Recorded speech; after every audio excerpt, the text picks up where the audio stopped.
Welcome to the Digital Forester Podcast, where we talk to foresters about how they are using digital technologies in their day-to-day forestry work. Hey, everybody. Welcome to the Digital Forester Podcast. Today, I am joined by Olle Gellin. He's the CEO of AirForestry. Olle, how are you doing today? I'm doing great. Thank you. So I'm really excited to have this conversation with you. I think our listeners are going to be as well, because we're going to touch on drones, we're going to touch on thinning, we're going to touch on robotics, some automation, maybe something of a flavor we haven't had on the podcast yet.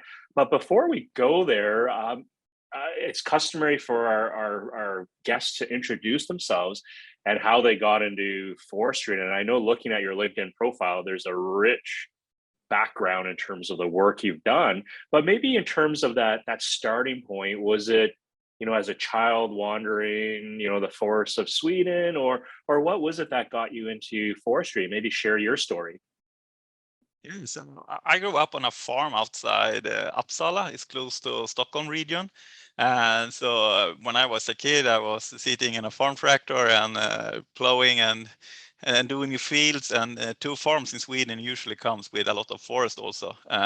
So I've been in the forest from young age, helping my grandpa, my father in the forest by doing thinning by manual for hands. And so there was the start, but also on my mother's side, my grandpa on my mother's side was a feller, professional for one of the biggest forest companies in Sweden until he retired. So I have forestry in my from childhood all the way up. Yeah, that's amazing. So it's in your blood, is what you're saying.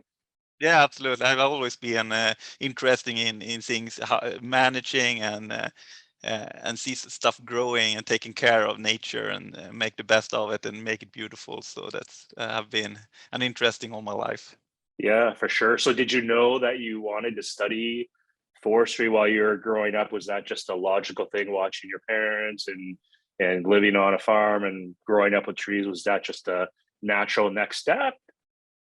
Yeah, so basically when I reached the age of when you will choose school, farming in Sweden was really difficult to make any money on. It was hard to get economics in a farm around. So basically, my family actually quit the farming and rent out the land for bigger farmers that have better capacity. And so I was okay. What shall I do now when I not can keep do be a farmer? So I actually starting into studying mechanical engineering in mechatronics. So that's my degree. So I start my career at Scania Trucks. It's a big truck company and with hybrid development. But then I got offer from my family to move back to the farm and keep running it with the forest and keep renting out the lands and so on. And then I need to go back to my hometown again. And at that moment, the Swedish Research Institute have a position out for an engineer to restart their technical initiative or research on how to make forest machine more efficient, more gentle towards forest and soil and also human beings. So I started on this Swedish Research Institute for like 10 years ago. So I've run a lot of interesting projects towards forest machine in Skogforsk, so it's Yeah. called. Yeah, for sure. And we'll dive into some of those projects, as there's, as we talk about forest machines, different type of digital technology, if you will. So for our listeners, so as the host of the podcast, I always get to ask the really quote unquote dumb questions, but and I blame the listeners. So I always say, for our listeners' benefit, but really it's for me. I'm going to assume mechatronics has nothing to do with transformers and the Decepticons and Autobots. So maybe for our listeners, can you explain what the field of study of mechatronics is? Yeah, so basically you can say it's the transition between a computer and programming and mechanical movement, moving something like a hydraulic cylinder on an electrical engine and making it perform a task to do a certain task. So that's the thing. something between the computer and the mechanical interface, and how to connect these two. It's what mechatronics is about, more or less. Okay, So very it's a lot of cool. programming. It's a much understanding mechanical phenomenon and how to utilize that in a product or a solution. For sure, for sure. So definitely interesting. So you are a digital forester by design and training, because if you're in engineering, coding, or that forest engineering, you're very technical by default. Out of curiosity, the family land base, how many hectares is, as you say, you're renting out? Is it a big property, or? Yeah, it's 100 hectares of land.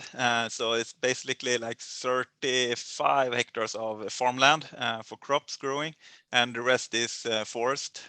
So Very it's a cool. fair amount Yeah, to take care of. And I try to absolutely. do so much as possible by myself, because I say it's my natural gym, so I can go out and exercise my body and doing some good in the forest and create values Yeah, as yeah. meanwhile. So that's great. Yeah. Absolutely, absolutely. So before we get into AirForestry a little bit more, I know in your LinkedIn profile you mentioned you work for Scania and Skogsfork. I always get it. I think I get closer and closer to saying that, even though in English it's like we all say it's like Skogsfork or something, and the Swedes are, no, it's Skogsfork, and it's like for or something and research it. One of these days I'll become fluent and be able to say it properly. But there was a project you mentioned in your LinkedIn profile around Auto 2 and around Yes. Force Machine and digitalization. Like, share what that project was about, and maybe what you learned from it, and your role in creating innovation through that project. Mm. Yeah, so basically, the Auto 2 project is an initiative that actually I'm behind. So I was at Skogforsk, we saw that the traditional machines had so much more to perform if they increased that automation levels. So we did studying on operators and machines in some stands, and we could see, like, if the operator, if it's a good operator, is a well maintained and trimmed machine, they can produce like 100% more than the average operator do in day-to-day work. And that means there are an upside if you can automate more functions, so the operator can be more alert and running on a higher level the day all day through, not for a short period of time. So that's one reason, but also to make the forestry more productive and more energy efficient. We can see if we increase the automation, it's easy to make electrification. It's also, so lots of benefits comes with automatizations. So basically what we did in this project was looking at what is the key driver to make automation more possible in the forest. So the project was divided in like three main components. It was like auto drive, try to auto navigate in a forest from A to B. That was like one. And the other one was like safety. How can we perform safety tasks in the machine? So if we not have the safety, we cannot go to automation. We need to have these first almost. So we did a lot of work with regulations on automation. How can we perform people detection in the forest, and so on. And the third main package was remote control or teleoperation to sit on other location, because I think the first step towards like driverless machines, or say, are like removing the operator and put them like in a cabin or on a roadside with much better working environment, without vibration, without noise, without risk of falling from the machines, no falling objects, hazards, and so on. So that's like the first step, and then you can add automation function, and in the future the machine can go to more full automation. And on top of that, you're working with the safety features. So that was Very like the cool. basic how we initiated and run that project. And the project have been really amazing. There's a lots of outcomes coming out from this project, and in some sense also AirForestry are a spin-off in that sense also, because I realize how hard it is actually to navigate and drive autonomously on the forest floor. So it was easier Absolutely. to go up in the air. Absolutely. Well, maybe that's a good segue, and we'll maybe bounce around for the future, the present, the past. because there's an interesting story there all around. So I know when like I have a Tesla, and it's a smart. I say it's like driving my smartphone with four wheels on it. It's a smart car. Whenever there's something wrong, it'll just do an over-the-air update. And some folks have asked me, it's like, would you be worried about an autonomous feller buncher or a harvester? And I said, well, yes and no. Like on one end, you have this cutting saw, right? But the flip side, there's not that many people out there. And I said, well, I probably would not still be very close to that machine if it was fully autonomous, or even teleops for that matter. And then lo and behold, I'm talking to somebody and they say, oh, have you heard about the AirForestry people? And they've got a drone with a processor, or if that's the right jargon, I'll get you to explain it. And then so I went from the, oh, well, now I'm really not worried about the autonomous feller buncher or harvesters. I'm going to worry about that, drone flying around with a processor. It's like swinging around. I'm of course joking. We'll get you to explain it some more. But I was like, wow, this is kind of now next level. The Amazon's doing packages and whatnot, and then bleeding into forestry. But I love the fact that you said, from that research experience, that operational experience, you realize like this is a really hard space. And I think a lot of people fail to understand that forestry is like, a lot of people just think forestry is so easy. It's like you're just doing that. And I still argue it's one of the most complex environments in the world to actually operate. So maybe with AirForestry, I know doing a bit of research, because again, I was really curious to learn more about this, and I'm excited about this conversation. And now I know in the webpage it talks about Marcus and Moritz coming together at one point. There's a connection, and then you came on board, and it was around September 2019 and then January 2020 that AirForestry launched. But maybe first describe who AirForestry is, and then the genesis, what that spark is, because it's always amazing with founders how they come together. There's always like a bit of magic that happens before the business takes off. But introduce us to AirForestry and how it came to be. Yeah, exactly. Yeah. So basically, what AirForestry is doing is like more or less we say we reinvent the forestry, and by doing it from the air with high capacity drones, we are enabling thinning out and removing trees from the air with a drone. And the idea, as you mentioned, Morris and Marcus, my co-founders, they met first on a say breakfast event where people come together from all different branches.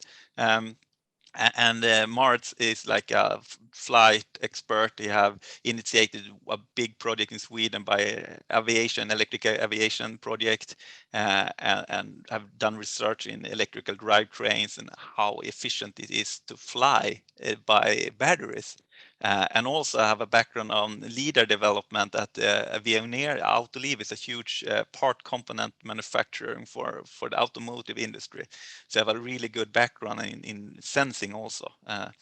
And Marcus, he joined this event with a background from building up a production unit in agriculture and nature conservation, and have really good in business and strategic and understanding the production unit, how a production unit would look like. So these two started to look into the agriculture, as Marcus was coming from the agriculture side more.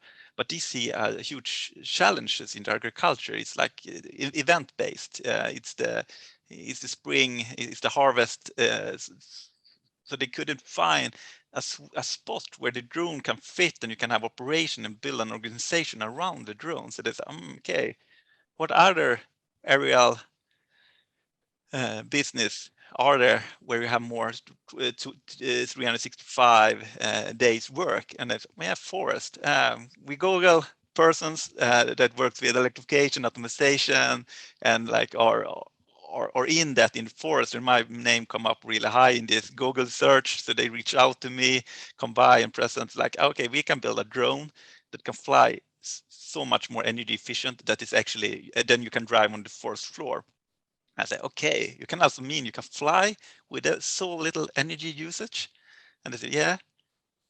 And we can lift like they said the drones like 2, 4, 5, 600 kilos. And so okay, but a log can weigh much more than just that. So we need to approach this from another angle. So I just did a sketch on a napkin on like, yeah, can we harvest smaller trees like in a first commercial thinning operations by just attaching a tool on the tree top and just limb it and cut the tree and lift the complete tree outside. Then we removed so much all other machine complexity. And after they left the room, they come back and say, "Do you want to found a company with us?" And from that napkin sketch, actually, we built all this amazing technologically that we have today, and today we have an amazing journey behind and in front of us also, based on that Wow. sketch on harvesting trees from with the drone in one cycle, in one moment, with one drone system. Wow. Wow. So a napkin, three of you, draw whiteboarding on a napkin. Love it. And like so many great ideas come from that napkin, whether it's coffee or lunch Actually, it was a or soda. whiteboard, but it's like the A napkin. It whiteboard. was like, yeah, it's quick sketch on a whiteboard. So, Yeah. yes, Yeah. correct. Amazing. So I'm still blown away. So what you're saying is you got a drone that flies around, picks a tree, delimbs it, cuts it, and airlifts it out. Yes, correct. Wow.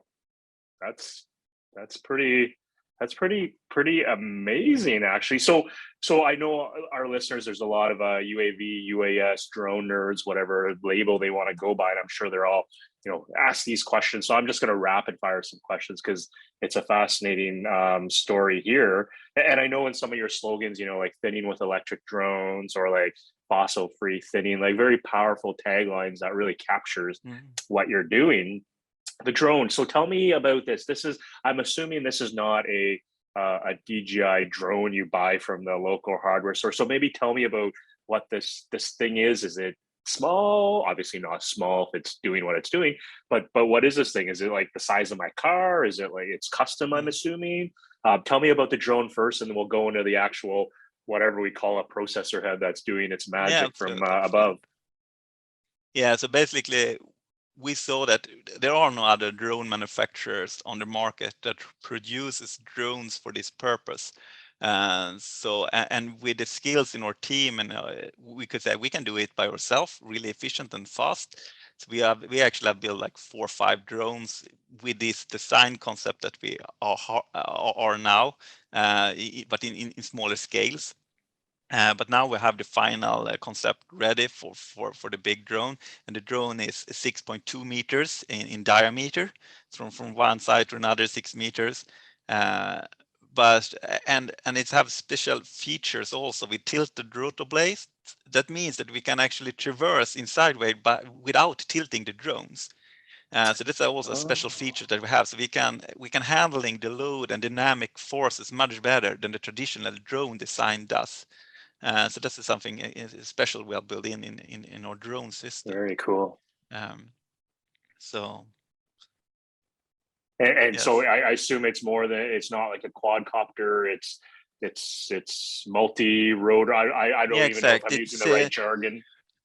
exact. So it's 6 rotor blades on this one, and it's because of this design. We need to have 6, at least 6, to make it go in sideways without tilting the drones. So Very that's correct. cool. It's 6 rotors, and that means also we get a nice redundance in the system. Also, if one propeller or drivetrain breaks, we can still fly with the drone. Right, right. So at 6.2 meters, this is a big drone. Often we hear the consumer market drone or even consumer flight times around 45 minutes to an hour. So I'm assuming this thing is got some serious battery juice and engineering to be efficient. So how long can this thing stay in the air before not even harvesting or thinning, I should say, but how long can it stay just in flight if it wasn't doing any thinning operations? Today, the battery has a flight time on up to 30 minutes empty, and during operation, we plan to have like 15 minutes with the battery design we have today. But as we see, the components get lighter and everything gets smoother, so the batteries can shrink or increase the flight time. So we can also design a drone that can fly for longer time. But the nice thing with this system is that we go out to the forest and back to the roadside. We have the possibilities to charge or change battery really quick. So that means that the Wow. distance to fly out to the forest and pick a tree and back, it's like this, the battery you actually need on the drone. Then you can Wow. make a swap. So that's Wow. that makes so the battery requirements are not like so important that we have long flight time on this machine. Interesting, interesting. So I know doing my own research as the Mm. podcast host, AirForestry did a partnership or maybe a trial with. I'm just looking at my notes here. Vanderfall battery power as a service. Yes. Vattenfall. I'm probably Yeah, pronouncing it. Vattenfall, exact. Vattenfall. It's a Swedish power distributor, a big power creator and distributor here in Scandinavia. So they have a solution like a power as a solution. So today we rent a mobile battery that we have on a trailer that after the day in the forest we bring back and recharge it on my solar roof that I have, and then we can bring it back out in the forest the next day, empowering the drone system and the operating stations. So Wow. that's how the solution will look like in the future also, but with a bigger battery. So we plan for a transportation service that comes out with a charged battery, a grid battery, and on container solutions that provide electricity for the drone system in the field. Very cool. So when you say fossil free thinning, you guys are really walking the walk with batteries out there. So when you mentioned the drone coming back and to swap it, because again, 15 minutes, while you're doing operations, is this really like a quick swap, like, or is it fancy that the drone is like a Tesla rocket that can reverse land? It comes and switches its own batteries out, or is it a manual just hot swap a new battery in and off it goes? What does that workflow look like? We need to make it automation. So you swap battery out autonomously. So the drones go in and just swap the battery by itself. That's the Wow, target. cool. Yeah. Very, But we very also can cool. see that we can, one solution is actually to fast charge the batteries also, because we go from battery to battery, so we don't have the grid limitations you have in the electrical grid. So we can actually fast charge maybe like 4 or 5 minutes and fly 10-15 minutes, and then so on. Yeah, very cool, very cool. So battery management becomes important in this world. Okay, so 6.2 meter drone going out now. Now this thing grabs the top of the tree that it needs to thin and delimbs from top to bottom, and then cuts it at the stump. So is this a thing you bought off the market, or is this again Air Forestry Yeah. engineering magic that built this thing? Yeah, exactly. It's the same story with the harvesting head. Like we looked around, like no, the like harvesting head go from like 800 kilos and upward, more or less. You can find little easier, lighter harvesting heads for like more private forestry with tractors. But so we said no one have done an electrical harvesting head that only weighs 60 kilos. So Yeah. why it's best if you do it by yourself also. So today we have built like a bunch of harvesting heads with different type of functions and try them out from a mobile crane today. So we are harvesting trees from a crane with a drone simulation interface. Yes. Um, Yes. Very so cool. so we are. So did it go flawlessly from day one? Uli, I'm assuming there's maybe version 0.1, 0.2, a bit of trial and error.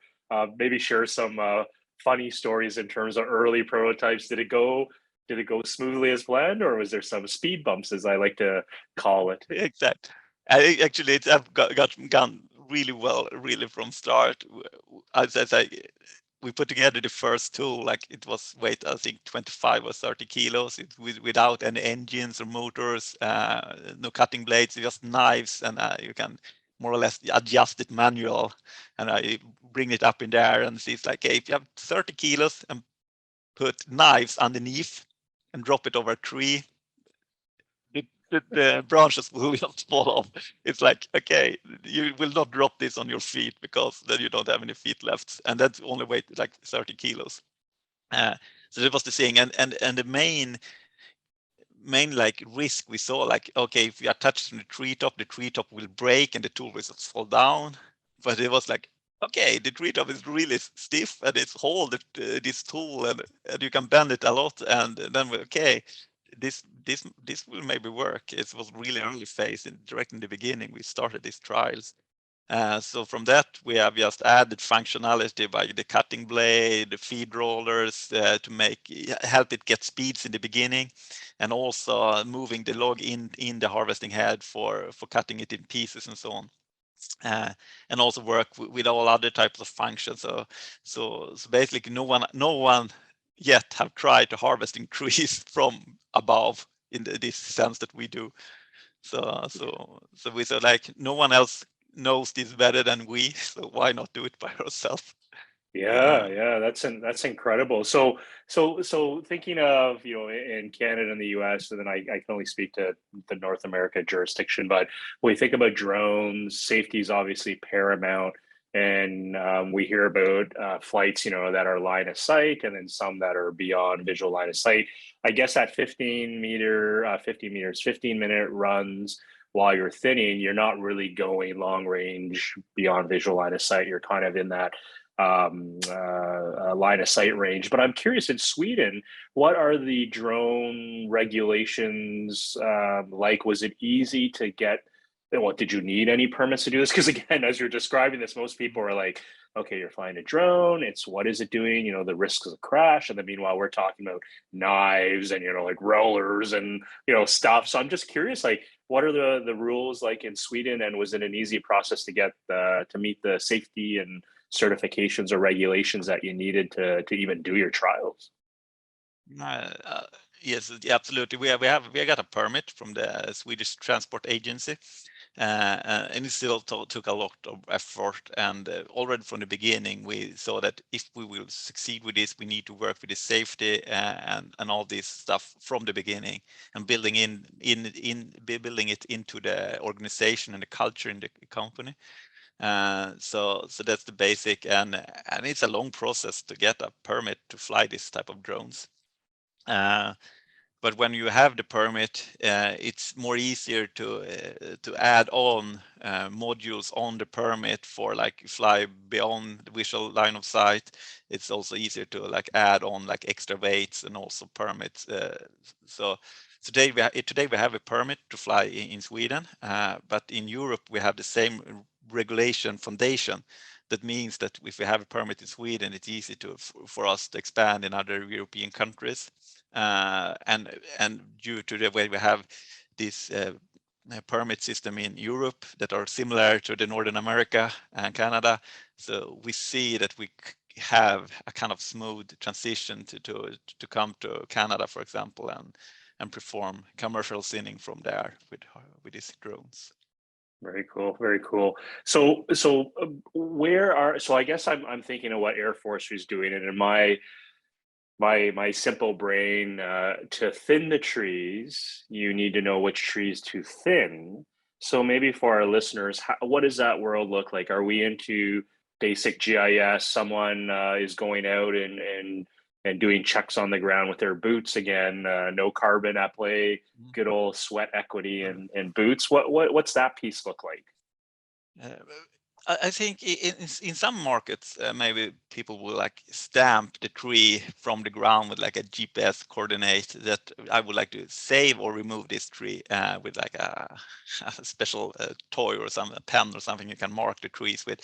Uh, but for example, in the Scandinavian forest, no one go out and like marks trees today. It's the machine operator that selects the tree, and he need to be quick in decisions. You need to have one tree in the harvesting head each minute to be profitable. So it's a lots of the random that making the decisions today in the forest. He just sweeps and make a fast glimpse like, oh yeah, this tree, it's kind of straight, so probably good timber quality in the future, and it's look healthy in the top, and then I maybe save that and go for the rest around, but not paying so much attention and effort in like really selecting the best trees. So we think we can actually do it much better from above, in that sense that you would like to keep the trees with the best possibilities to enable future growth by looking at how much fir needles and leaf they are on the tree, and promote these trees that have a good motor and engine to store carbon and accumulate it in the timber. let's say. So that's like the basic permits. We look at these trees that have the best possibilities to survive and create more timber. These we will save, but of course we would like to know the stem form so you can promote, and we can see that we can actually look through the canopy a little bit by leaders, secondary, echo, and get a hint at least of what type of shape we have on the trunk. Interesting. So for those who don't know me, it's like I'm generally pretty quick at connecting the dots. So what I'm hearing at some point, AirForestry, and you don't have to say yes or no, as opposed to this is just me speculating, but at some point, maybe AirForestry is going to have some remote sensing capabilities, maybe some AI capabilities to do vision and automatically determine what tree is the best candidate to be thinned. That's amazing. In all honesty, like fascinating to think of a world that way. And so, thinking of that, what has been the Scandinavian forest industry response to the vision that AirForestry has presented? It sounds like there's still some work to be done. There's lots of cool engineering. Get to a higher technology readiness level. But how has the industry embraced the vision? Have they come full steam behind, or do you have the harvester community or contractors going like what the heck? It's like, if you do that, then what about our jobs? Like what has the industry said so far? Yeah, but the industry was really like, wow, what a next step in at least the thinning operation, because today the thinning operation is like little behind in the development. They are not focusing, the machine manufacturer are not focusing so much on thinning machines. So and today the need to take up this strip road or access roads to access the forest, and need to cut down more than 20% of young forests to reach the forests. And just by looking on that, the extra growth that we enable in the forest companies a lot, and that adds value to the forest owner and the future forests. And on top of that, we don't destroy the forest floor, forest soil and roads, creating more healthy and more vital forests for a future more drought, more windier climate. So we have a more resilient forest against insects, storms, and droughts, and so on. So this means that we create a more resilient forest for the forest owners. So it's a good investment for them. So they are really backing up this system. And we have a collaboration with the biggest forest owner in Europe, Sveaskog, that owns 4 million hectares of forests. So they are a partner with us today, and they are following our development and helping us with test forests next to our office where we are sitting. So we have really close to forest to try and develop the system. Yeah, it doesn't hurt having a champion like Fiasco to back you and provide validation that the future could look this way. I'm curious with the digital forester, like this is pretty cool. Like we're talking about drone, we're implicitly talking about GNSS because you need to know where that drone is. We're talking about, like harvesting heads, even though they're not on a traditional machine. Like mind is blown from this guy here. Thinking about where you want to go next, what are some of those technologies that you're excited in your CEO role and doing your strategy and looking forward? What does the next 6 months, year to maybe 3 years look like? Because I'm getting the sense that AirForestry is moving very quick. It's doing a lot of engineering prototyping. You've got it to a stage where it's ready for more maybe intensive trials, and you're solving that power management side with in-field battery recharge. But what are there any technologies that are still missing that you need to address, or what is the thing that gets you excited over the next 6 month, 1 year time frame? Yeah, so basically, I'm really like seeing that the future comes with possibilities. It's like my key driver. I see like there are only possibilities and opportunities in the future, and that's make me excited. And what's happening with my research earlier and what's have come together is all these different type of techniques and fields that have come together. Like drone technology is proven and working, optimization, AI, picture recognition, and these works. Batteries are really efficient now, getting down in price. So all these have like getting to one singularity point where have enabling this drone harvester to become to live. So from my point of view, all necessary elements are already in place to make this system working actually in operation. So Very now it's cool. just a matter of engineering to make an integration of all these type of techniques. Yeah, I love how you say that as a someone trained as an engineer. Oh, it's easy. It's just engineering at this point. You know, the rest of us are probably like, oh, I don't even know where to start or how to like get all this stuff going. So super cool to hear. So maybe in the air forestry journey, looking further out, paint the picture. Like I know, like if we're listening to the words carefully, right? Like obviously, climate. We're talking about climate without even talking about climate because we're invoking fossil fuels, the reduction or Mhm. elimination of fossil fuels, at least for thinning operations. And then when we think about other things you said, clearly there's a green component or a climate tech component.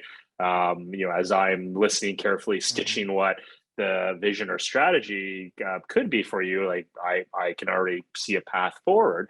But thinking maybe 5 years, 10 years, what does the world look like from Air Forestry seat? Is it every operations has a battery wall or unit in the field, and then Air Forestry technology is deployed and doing thinning operations, and it's all autonomous because it's driven by AI. You don't even need to train it; it knows. I'm just going to use vision to figure out what needs to be thin, and off we go. What is that maybe not 10 year, but maybe that 5 year vision look for Air Mhm. Forestry? What's the world look like from your seat? I mean, in 5 years from now, we will see that we have operating stations in service uh, a lot. And as you say, we probably have not every function already. So you just can like make all decision by itself, but it will be fairly autonomously operating. But we still aim to have like two operators in the field to run these systems. And why we choose two operators is we will move away from like solitary work in the forest because we see that so much risk to be alone in the forest with bad cellular mobile connections. Going out just on the roads to the operating station is a dangerous trip in these really rarely trafficked roads that they are. So we will see like two, and these main task they have is like this: look for the drone station, that it works, safety are in place, the maintenance, and also looking at the quality of the work the drone's doing, and sometimes maybe helping a drone to do some decisions also. And you ask also, like in another question, like how contractors look on our systems, and I know a lot of contractors in Sweden at least have the issue to find operators to drive their machines due to long hours out in the field. You never really know if you're gonna get back home in time because if something breaks down and so on. And we can see that we can make a more better working environment in these cabins. On the roadside it's easier and also this full body vibration is it's easier maybe to attract a new generation of forest workers for this type of system. With it said, I will say, like I think the traditional machines wheelbase will be there, so people that will work in the machine, it will still be work for them, but I think just for the scening operation it's really demanding work, and I think they have hard time today to find good persons that are willing to work in these type of conditions. So Yeah, so for the contractors I've talked to in Sweden, they say, okay, when can I operate an air forestry system?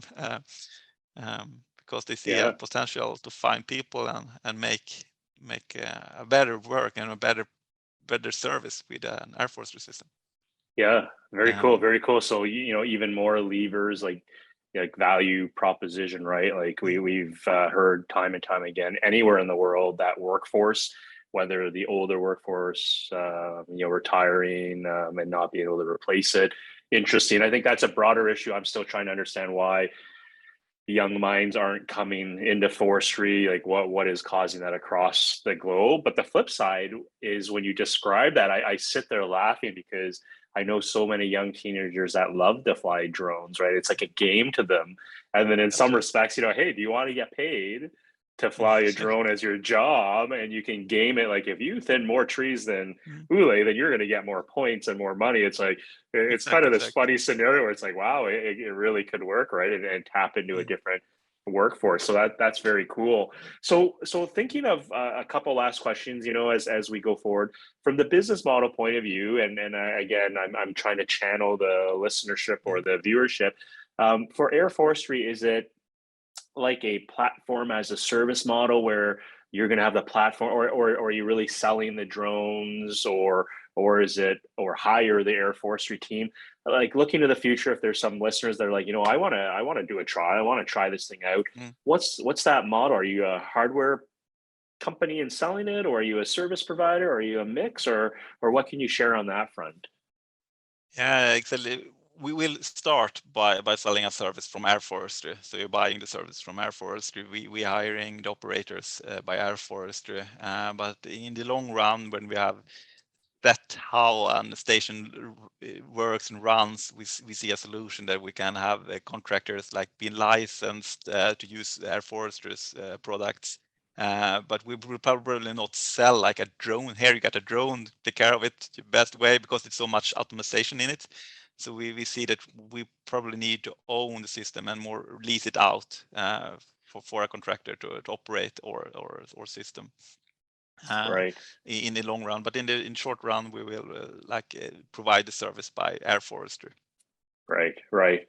So thinking of your career, really, obviously, coming from a technical background, I always like to come full circle to that origin story. As a kid, with your parents and grandparents working the farm and still doing that, as you said, as your physical activity. I sometimes joke I need to find my wood lot so I can get more exercise than just sitting in this office chair, right, every single day. But thinking of young Ule and where you are today, is this where you thought you would be? Is this the path, as you kind of think to younger days, and we all have these dreams. Like this is some pretty leading edge, bleeding edge stuff you guys are doing it with some hardcore engineering. Mm. Would you say that this was a path you kind of saw coming young age through your studies, or is this maybe like, wow, like it's so I'm in the seat as CEO of Air Forestry, love it. But is this a surprise to you, or is this just a natural progression of the research you were doing? I think it may probably kind of natural development of myself. I've always have big visions and dreams, and in some sense a little unafraid to do stuff. So probably it would ended up in something like this. But so I'm used to just jump out in the unknown.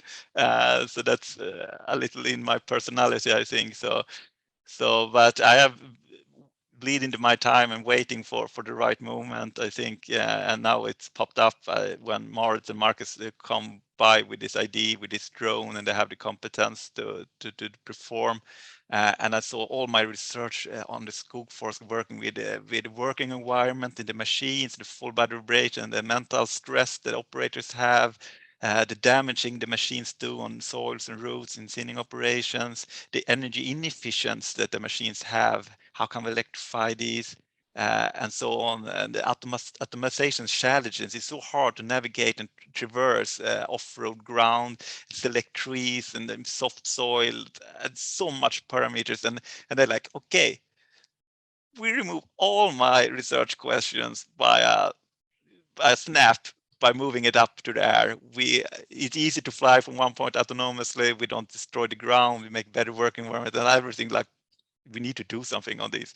So like if something is so important, so good, even if it's really hard and unknown, you need to do it.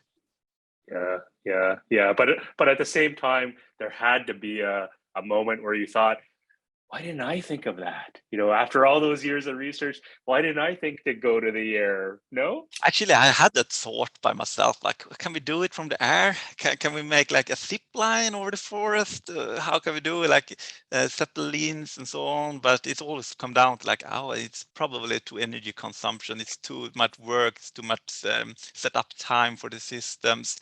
So like, no. And this, well, maybe no. And then when Moritz present the energy uses of this battery-driven drone, it was like, now we can do it. We can actually lowering the energy consumption to move a certain amount of wood from forest to roadside by doing it by drone. So we do this more energy efficient from the air than running on the forest floor. Yeah. Yeah. So that's Incredible. amazing, and that was like the last piece to go all in this type of idea. Yeah, amazing, amazing. So thinking of digital foresters who are listening, and as I said, like I don't want to portray AirForestry tech as so far out there because you're doing it now, but at the same time, as we think about other conversations with past guests, you are out there in terms of you're really working on hard problems and you have the right engineering chops. I think your head count's 21, so I'm assuming you have some Mm. investor dollars backing you and you're scaling per se. But for those people who want to, as we're looking to wind down, for those people who want to reach out to you, like, is this hey, call me if you want to do a trial, if you want to buy, we're ready to go. Like, what's the best way? Well, what's the state right now, I guess, in terms of you, I'll just call it taking new orders, new business orders, or taking new sales. Is AirForestry ready today? And if so, then what's the next steps for someone listening who says, hey, I got plantations, I need this technology now, or I want to try it? Yeah. So basically, like easiest to connect with me is using my LinkedIn, Olle Gellin at LinkedIn, and reach out there, connect to me. You can start from that point. For like private forest owners today, it's an early stage.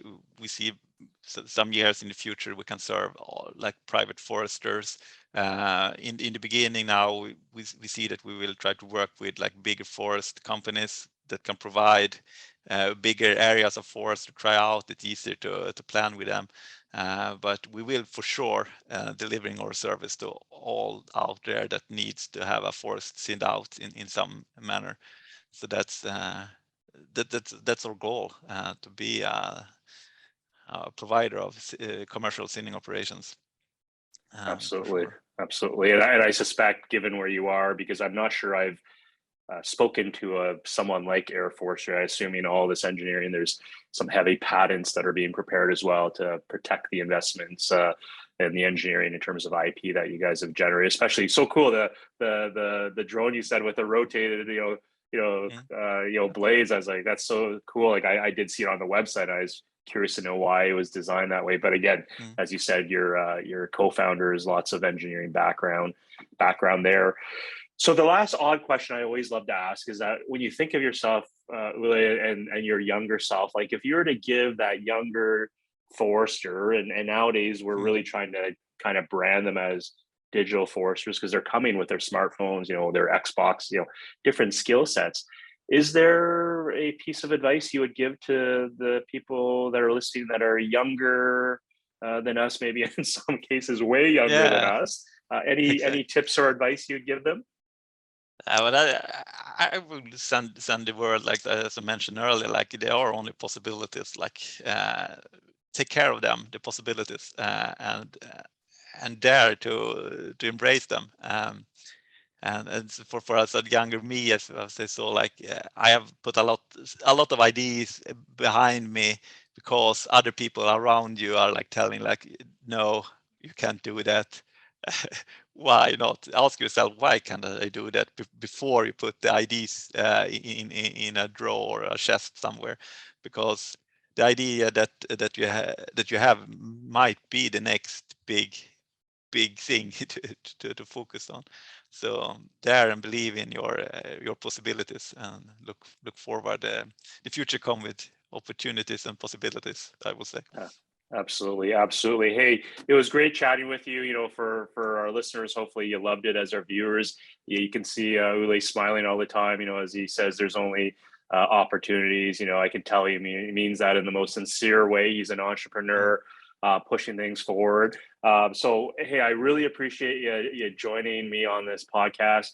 Super cool learning about AirForestry and what you're doing and the cool technologies, the innovations, the R&D, and now commercialization work that you're doing. So I'm looking forward to seeing, these autonomous AirForestry 6.2 meter devices with custom harvester head roaming around. And if you ever come to Canada, let me know, because I'll be the first one to bring my lawn chair and my cooler to sit there and help swap a battery or do whatever you need just to see this in action. My mind's blown away. So thanks so much, Olle, and really appreciate you coming to this podcast. I'll give you parting thoughts. Any last words you wanted to share about AirForestry?